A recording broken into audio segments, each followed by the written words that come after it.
Olá pessoal, cá estamos nós novamente para mais um vídeo. Hoje mais especificamente nós vamos falar sobre a via das pentoses fosfato, que também é conhecida como a via do fosfogliconato ou via da hexose monofosfato ou shunt das pentoses, enfim, o nome fica a gosto do freguês. O importante é nós inicialmente entendermos alguns pontos. Primeiro, essa vai ser uma última via que nós vamos estudar em que a glicose é consumida. É uma última via relacionada ao consumo ou ao metabolismo do carboidrato da glicose pelas células. Esse é um primeiro ponto. Então, nós já conhecemos a glicólise, nós já conhecemos a neoglicogênese, a glicogenólise, a glicogênese e agora nós estamos conhecendo a via das pentoses. Segundo ponto importante para que nós conheçamos é saber qual é a função basicamente dessa sequência de reações. E a função da via das pentoses, a gente pode, de uma maneira geral, dizer que são duas. A primeira delas é formar um composto chamado NADPH. O NADPH ele é muito parecido com o NADH, porém tem funções completamente diferentes. O NADPH ele é conhecido na célula e pelos bioquímicos como sendo o poder redutor, ou seja, o NADPH ele é utilizado em reações de biossíntese, em reações em que a célula precisa construir alguma macromolécula reduzida, ou seja, compostos ricos em hidrogênios, ricos em elétrons, são compostos reduzidos. E o doador desses elétrons e desses hidrogênios é o NADPH, ok? Então essa é uma função importante dessa molécula. A segunda é gerar outros tipos de monossacarídeos. Em específico, nós vamos dizer que a via das pentoses tem como produto final ou uma triose, ou uma hexose, ou uma pentose. E nesse caso seria a ribose, uma ribose 5-fosfato, um composto que nós conhecemos o seu papel estrutural na formação da molécula de RNA, e a sua irmã, a desoxirribose, também tem um papel estrutural na molécula de DNA. Ok? Então aqui só para vocês terem uma ideia, as reações de biossíntese em que o NADPH pode ser utilizado principalmente para a síntese de ácidos graxos, de colesterol. E a gente separa essa via das pentoses em duas etapas. Uma etapa que está em branco, que é a chamada fase oxidativa ou etapa oxidativa, como o próprio nome diz, é uma etapa em que haverá reações de óxido-redução e, portanto, serão nessas etapas que haverá a formação de NADPH, e a etapa em amarela chamada de não oxidativa. Bem resumidamente, a gente tem a via das pentoses numa equação simples, em que a glicose 6-fosfato é consumida juntamente com duas moléculas de NADP e, portanto, ao final, uma ribose é produzida. Então, se nós começamos com uma hexose com 6 carbonos e chegamos a uma pentose com 5, evidentemente que um dos carbonos precisou ser perdido lá na forma de CO2. Então, nós formamos ribose 5-fosfato, duas moléculas de NADPH e uma molécula de dióxido de carbono, de CO2, é liberado. O NADPH, como nós dissemos, ele será usado como um agente redutor, e a ribose 5-fosfato será utilizada para síntese de DNA, de RNA, de coenzimas ou de outros nucleotídeos importantes para a célula. A etapa oxidativa da via das pentoses, ela está resumida aqui, e eu gostaria que vocês prestassem atenção em três pontos. Primeiro, vejam, na primeira etapa, na primeira reação, a glicose 6-fosfato é convertida em 6-fosfogliconato, ok? Isso não interessa muito, mas é importante nós entendermos o nome da enzima que faz essa reação inicial, e é uma enzima muito famosa chamada glicose 6-fosfato desidrogenase, ou G6-PDH, como ela é mais popularmente conhecida.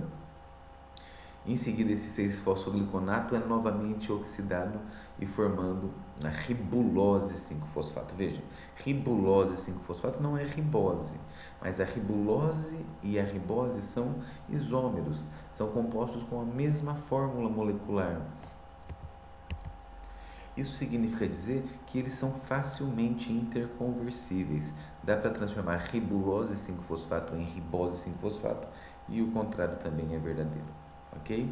Então, agora vamos dar uma olhadinha com um pouquinho mais de detalhes, mas veja, na primeira reação a glicose, que era uma molécula cíclica, ela é aberta e é convertida em 6-fosfogliconato. Então aqui nós temos uma reação, essa primeira etapa sendo realizada pela G6-PDH, é uma etapa de óxido-redução, a glicose é oxidada e o NADP+, ele é reduzido, formando o primeiro NADPH.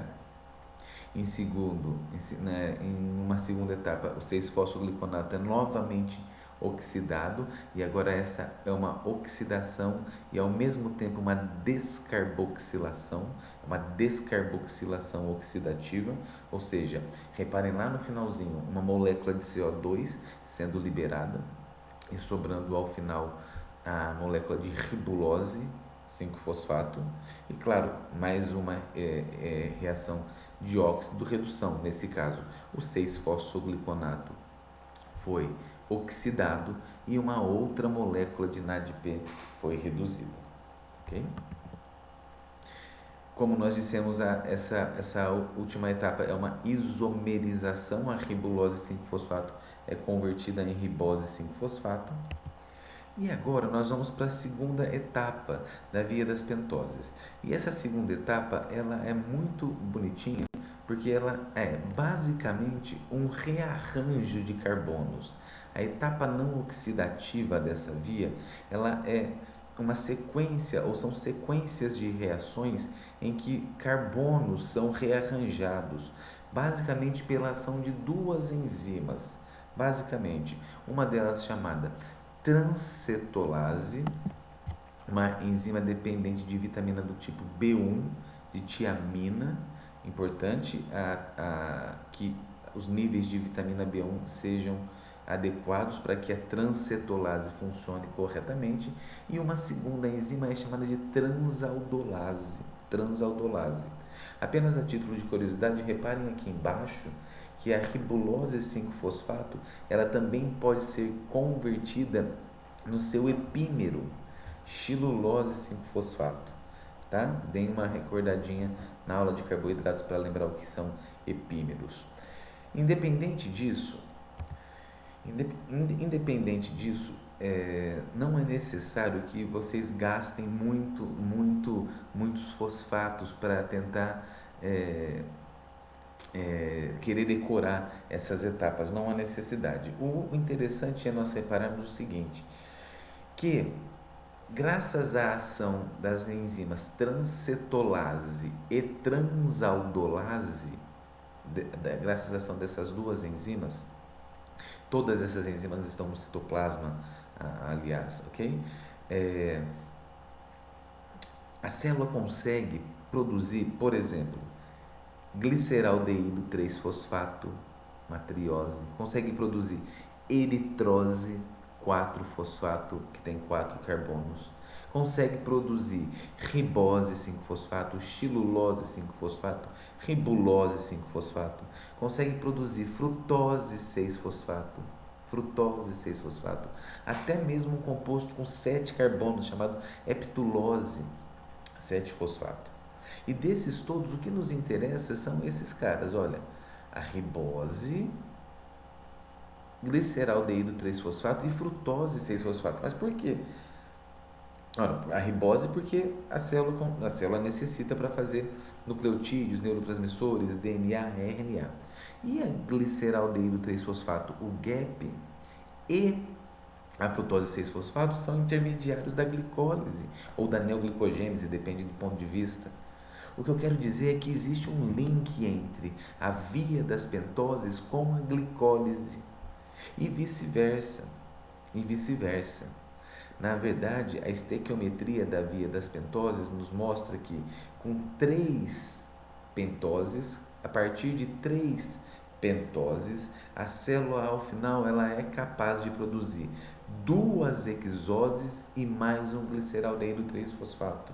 Ora, veja, 3 pentoses são 15 carbonos, 2 hexoses são 12, com mais 3 são 15. Em outras palavras, não houve ganho e nem perda líquida de carbonos. O que houve foi apenas um rearranjo entre essas moléculas.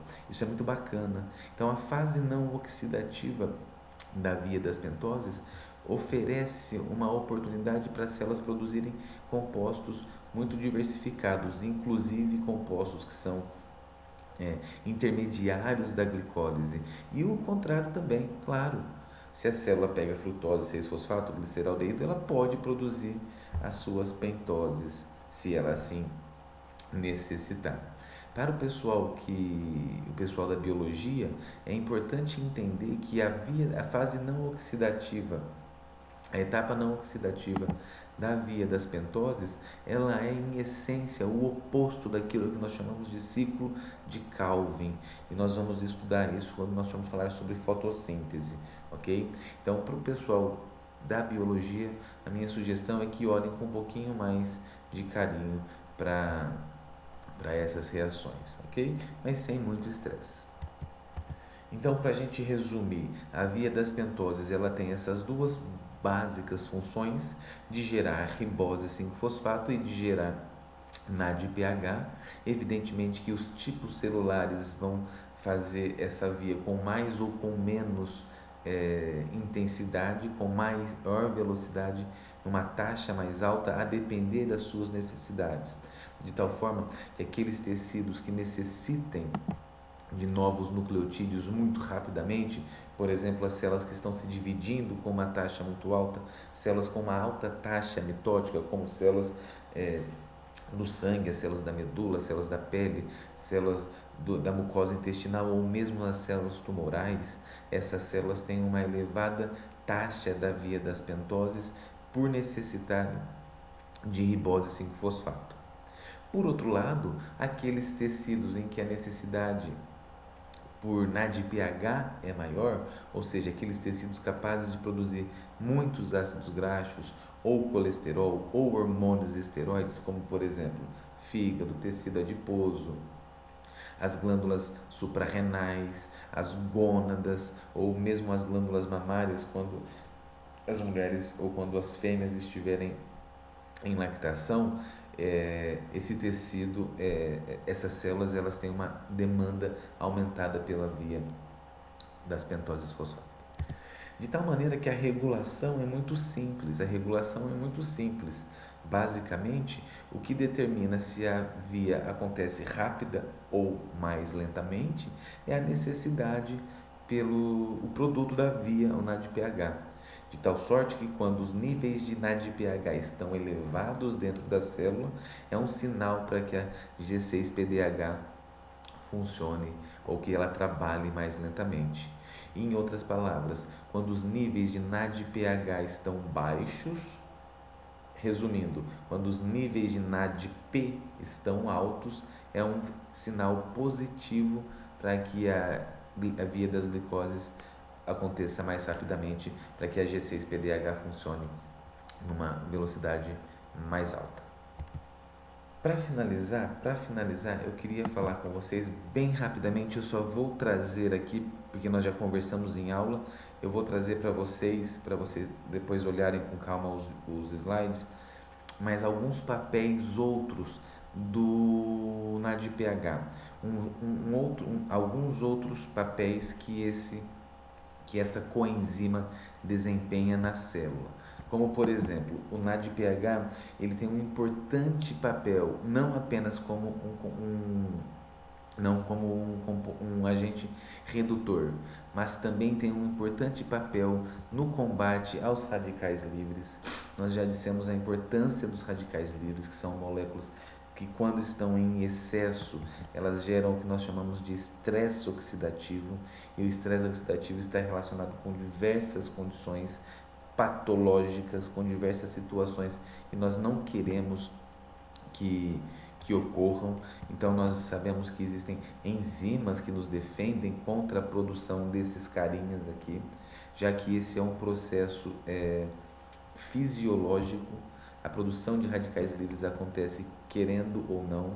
Claro que há situações em que há um aumento da produção, e uma das maneiras que nós temos de nos proteger é utilizando um tripeptídeo chamado glutationa.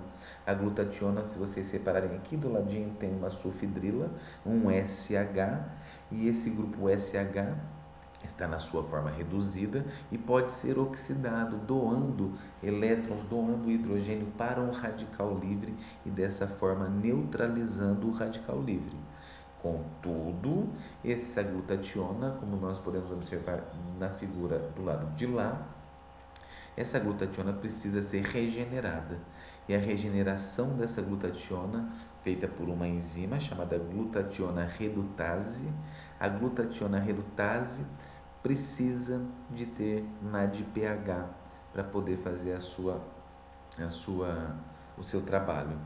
Em outras palavras, quando os níveis de NADPH nas células estão baixos, um dos eventos que está prejudicado, por exemplo, é a defesa contra os radicais livres feita pela molécula de glutationa. E esse efeito ele é muito pronunciado, por exemplo, nas hemácias, nos glóbulos vermelhos que estão expostos ao oxigênio. Embora eles não consumam oxigênio, eles estão expostos ao oxigênio e, portanto, podem sofrer muito com a ação dos radicais livres.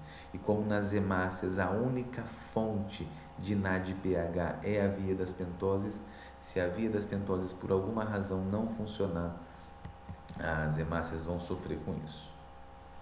Um outro papel, apenas para nós ouvirmos falar, é o papel de detoxificação. Existem um conjunto de enzimas que são genericamente chamadas de citocromo P450 monooxigenases.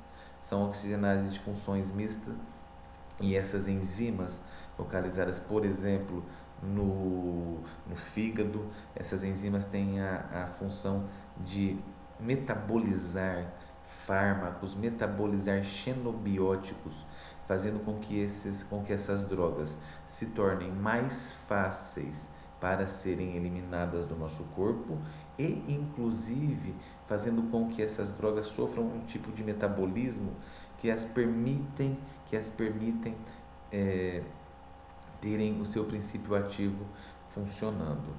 Então, depois vocês gastem um tempinho, se vocês acharem importante, para que deem uma olhadinha nesses dois exemplos que estão aqui, citocromo P450, da mitocôndria e dos microssomos. Um outro papel muito bacana do NADPH é quando ele é utilizado para nos protegermos da invasão de bactérias, por exemplo. Então, veja, ao mesmo tempo que os radicais livres são danosos para alguns tipos celulares, as nossas células de defesa, os neutrófilos, por exemplo, eles utilizam de um sistema chamado NADPH oxidase, um sistema de membrana, junto com uma outra enzima chamada migueloperoxidase, justamente para produzir radicais livres.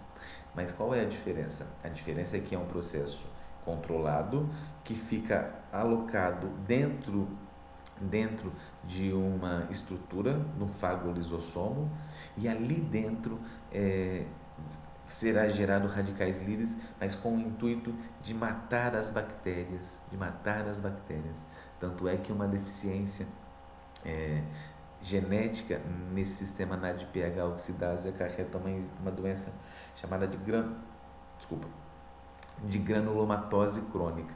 Depois deem uma olhadinha nos sintomas da doença granulomatose crônica e vejam se tem alguma relação com a não produção de radicais livres pelas células de defesa do nosso organismo. NADPH é utilizado para a síntese de óxido nítrico, e o óxido nítrico é um gás com diversas funções, mas ele é principalmente associado com a vasodilatação, ok? Importante ouvir falar sobre óxido nítrico. E para finalizar, contar para vocês uma historinha super rápida de uma enzimopatia a mais prevalente no nosso planeta, chamada deficiência de G6-PDH. Existem pessoas que nascem com a atividade dessa enzima reduzida e há diferentes graus nessa redução, há diferentes classes, há as pessoas que têm um pouquinho só da atividade da enzima, outras que têm um pouco mais, outras que têm quase parecido com o normal. O importante é vocês lembrarem que essa é uma doença genética ligada ao X, ok? Em que ela tem uma curiosidade. Se vocês repararem, a deficiência de G6-PDH, ela é na maioria das vezes assintomática, exceto quando o indivíduo ele é exposto a algumas condições muito particulares. E o sintoma ou os sinais clínicos dessa doença, eles estão relacionados à morte das hemácias, justamente porque, como nós dissemos, as hemácias são células que sofrem muito com a com quando a enzima não funciona, as hemácias. Por que outros tecidos não sofrem tanto? Porque os outros tecidos têm outras fontes, tem uma outra fonte chamada enzima málica para produzir NADPH. As hemácias não, a única fonte de NADPH é a via das pentoses. E, curiosamente, a prevalência de indivíduos com deficiência de G6-PDH coincide em boa parte com locais onde a malária é endêmica. A malária é uma doença causada por um protozoário e que ele precisa, ou ele passa um pedaço do seu ciclo de vida dentro dessas células das hemácias. Isso significa dizer que os indivíduos que, quando são acometidos por malária e essas células são infectadas, uma das formas que o nosso corpo tem de nos defender é justamente produzindo radicais livres. Contudo, como os radicais livres nas hemácias das pessoas com deficiência de G6-PDH são suficientes para matar inclusive a própria hemácia, acaba fazendo com que o ciclo de vida do parasita não se complete e, portanto, os sintomas são mais brandos. Então veja que interessante, uma deficiência em uma enzima trazendo, entre aspas, vantagens para aquelas pessoas que vivem em locais onde a malária é muito comum, ok? Então isso é só para vocês, para que vocês possam ouvir falar e, claro, para que vocês pesquisem um pouquinho mais sobre esse tema, ok? Era isso que eu tinha para falar para vocês sobre a via das pentoses. Não é nada muito sofisticado, acho que vale a pena vocês gastarem 23 minutinhos para assistirem esse vídeo. Vão pausando, se precisarem me escrevam, se precisarem entrem em contato comigo e a gente se vê num próximo momento, tá bom? Até logo mais, até a próxima, tchau, tchau.